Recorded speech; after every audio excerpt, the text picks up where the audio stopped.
Not long after sort of starting at Savills, I started to become, realising myself that I was gay and I identified as gay, and just as anyone goes through the motions, you start to tell people, your family, your friends, and eventually colleagues as well. I started on the graduate scheme at the same time as a colleague who also identified as that and was openly out, and so having them there to kind of support me through it was really fantastic.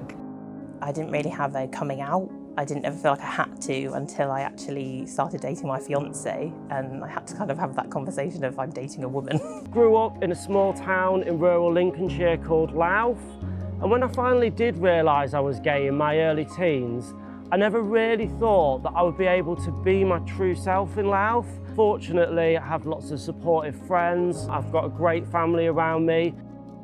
I came out in my 20s. I've always been in a very loving and safe environment. I grew up with an uncle who's gay and a very loved part of the family, but like many others, struggled to truly understand myself and just took some time to figure that out. It's not all been sunshine and daisies.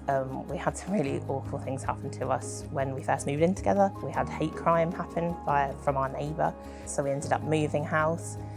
And then after that I was always a bit wary of telling people who I was and the fact that I was with a woman. But I feel very lucky that within Savills I've never had any issues with that. Savills have always embraced who I am from a sexuality perspective. It's really good that we have the D&I group so that, if you feel like you want to have that support with a group of people that will understand. I decided to tell my story today because I think representation is really important.